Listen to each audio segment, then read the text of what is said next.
आज की जो रैली का प्रमुख जो विषय है दो है। एक तो प्रधानमंत्री फसल बीमा योजना के अंतर्गत आगर जिले को जो राशि डाली गई है, दावों का जो भुगतान किया गया है, उसमें काफ़ी अनियमितताएं हुई है, पारदर्शिता भी उसमें नहीं है। उक्त दावा राशि को देखते हुए प्रधानमंत्री फसल बीमा योजना की पारदर्शिता पर हम प्रश्न खड़ा करते हैं, सरकार की नीयत और नीति पर भी हम प्रश्न खड़ा करते हैं। क्योंकि जो फसल कटाई प्रयोग होते हैं उनको आधार न बनाते हुए इन्होंने सैटेलाइट के आधार पर फसल बीमा दिया है, और जो सैटेलाइट के आंकड़े लिए हैं उनको भी इन्होंने किसानों को उपलब्ध नहीं कराया, जिला प्रशासन को उपलब्ध नहीं कराया है।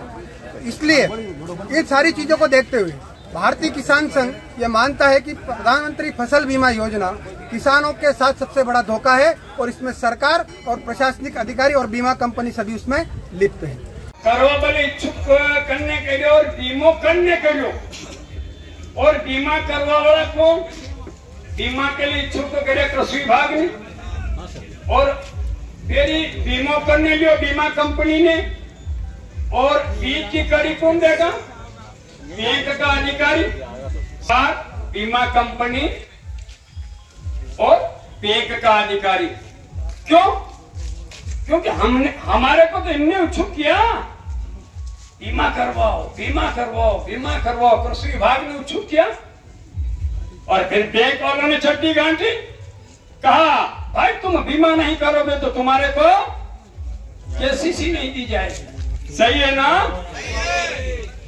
इसलिए यदि तुमने ऐसा कहा तो इसके हकदार भी तुम हो कि बीमा कैसे आए, तुम दिलाओ।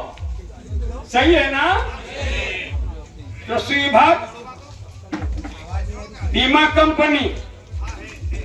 कंपनी के अधिकारी ने बीमा लिया और दिलाया कृषि विभाग ने, और बैंक के सारे अधिकारी उसमें इन्वॉल्व हैं।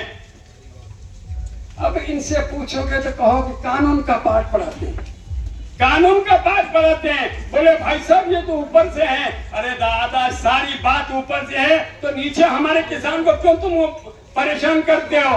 यदि हमारा किसान कहे कि मैं बीमा की प्रीमियम कटाने के योग्य नहीं